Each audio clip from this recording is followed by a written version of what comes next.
உங்க பேர் என்ன? என் பேர் ஐயனாருண்ணே. ஐயனாரா? நீங்கள் எவ்வளோ வருஷமாக இந்த மாடுகளை மேய்க்கிறீங்க? நான் ஒரு 6-7 வருஷமாக மேய்க்கிறேண்ணே. இப்போ வந்து மாடு ஏதாவது வாங்க வர்றாங்க இல்லை வளர்க்க வீட்டுக்கு வர்றாங்கல்ல, அந்த மாடை வந்து நீங்கள் எப்படி நீங்களா பார்த்து கொடுப்பீங்களா இல்லை அவங்க? ஆமாண்ணே. இப்போ நம்மகிட்ட இப்போ இந்த கண்டு இருக்குல்ல, இதை வாங்குறவங்களுக்கு வந்து சுழி சுத்தமாக பார்த்து கொடுப்போம்ண்ணே. சுழி சுத்தம் கண்டுலேயே வந்து சுழி பல சுழி இருக்குண்ணே. பல்லு குறை இருக்குது, எலும்பு குறை இருக்குது, சுழி வந்து ஏறு உரையா இறங்கு உரையா பாசி வழியா கொடை மேலே கொடை பல சுழி இருக்குண்ணே. அதை வந்து நமக்கே சுத்தமாக கொடுத்து அவங்க வாங்கி போடுவோம்ண்ணே. சுத்தமாக சுத்தமாக கண்டை கொடுப்போம்ண்ணே. ஓகே. யாரும் வாங்கிட்டு போகிறவங்க வந்து இப்போ தம்பி இந்த மாதிரி ஒரு இது இருக்குப்பான்னு சொல்லாத அளவுக்கு நல்ல கண்டா பார்த்து கொடுப்போம்ண்ணே. நல்ல கண்டா பார்த்து கொடுப்போம். மித்தபடி அந்த மாதிரி ஏதாவது ஒரு சின்ன சின்ன குறைகள் இருந்தால் நீங்களே ஏற்றுக்கிறோம்ண்ணே. நீங்கள் ஏற்றுக்கிறோம். ஓகே. ஜோடி எவ்வளோக்கு கொடுப்பீங்க?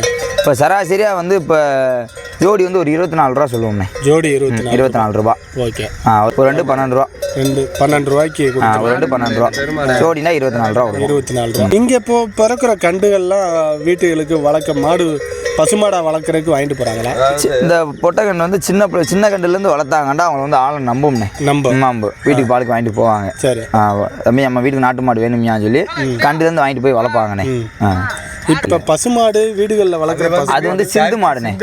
சிந்து மாடு. அது வந்து சிந்து மாடு. அது வந்து லிட்டராக பால் கறக்கும்ண்ணே. இது மிஞ்சி போனால் ஒரு 1/2 லிட்டர் தானே. 1/2 லிட்டர் தான். அதுக்கு மேலே போனால் ஒரு 750 அவ்வளோதான் இருக்கும். 700 பால் இருந்தாலும் பால் வந்து சத்துள்ள பாலாக இருக்கும்ண்ணே. சரி சரி. அதில் 5 லிட்டரும் சரி, இதில் 1/2 லிட்டரும் சரிண்ணே. அந்த அளவுக்கு ஒரு குவாலிட்டி. இப்போ நம்மக்கிட்ட என்னென்ன வகை மாடு? நம்மகிட்ட வந்து புலிக்கொழுத்து மாடு இருக்குண்ணே. இதில் வந்து தேனி மரக்காலையை போட்டு மாடை போனால் மரமாடை மாற்றுறோண்ணே. இப்போ வந்து ஜல்லிக்கட்டு விரும்புகிறவங்க வராமல் புலிக்கொழுத்து மாடு அதிகமாக விரும்புகிறதா இல்லையா, இந்த மரையத்தை விரும்புகிறாங்க. இதில் இந்த போர் மரை, இந்த கருமரை, செவல மரை அப்படியே விரும்புகிறாங்க. இப்படி கரிச கண்டு கூட அதிகமாக மவுசல் அப்படி மரக்கண்டுகளுக்கு தான் மவுசாக இருக்குது கண்டுக்கு. அதுக்கு தான் கொஞ்சம் விலைவாசி கூட விற்கிது. இது சும்மா லைட்டு இந்த ஐஸ் போர், இந்த போர், அது கரும்போர், இது பொடி போர், அங்கே நிற்கிற இந்த அதெல்லாம் லைட்டு செம்போர், அந்த மாதிரி மரம். இது சுத்த ரத்த செவலை. ரத்த செவலை. ஆனால் இது வரமே புலிக்கொழுத்து மாட்டில் கம்பத்து காலையை போட்டு மாற்றிருக்கான். கம்பத்து காலையை போட்டு மாற்றிருக்கீங்க இந்த மாதிரி. ஆமாம். ஆனால் பார்க்க அப்படியே அசல் அந்த கம்பத்து மாடு மாதிரியே தெரியும். கம்பத்து மாடு மாதிரி இருக்கும். இப்போ விரும்புகிற வராமல் அப்படி கம்பத்து மாடாக தானே விரும்புகிறாங்க. கிடையாது முக்கால்வாசி இந்த கண்டு காலங்கண்டு வராமல் ஜல்லிக்கட்டு ரேக்கலாம் அந்த மாதிரி தான் போய்க்கிருக்கு. ரேக்கலாக்கு எல்லாத்துக்குமே போயிருக்கு. எல்லாருக்கும் இங்கே வந்து வாங்கிட்டு நம்ம கண்டுலையுமே வீட்டில் வளர்த்து ரேக்கலாக்கு ஓட்டுவோம். நம்மகிட்டே ரேக்கலா மாடங்க ஊரில் கிடக்கு. ஆமாம், அண்ணன் வச்சுருக்காங்க.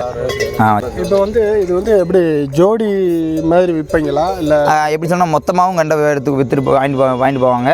ஒரு கண்டாக இருந்தாலும் வாங்கிட்டு போவாங்க. அவங்களுக்கு தேவையை பொறுத்து வாங்கிட்டு போவாங்கண்ணே.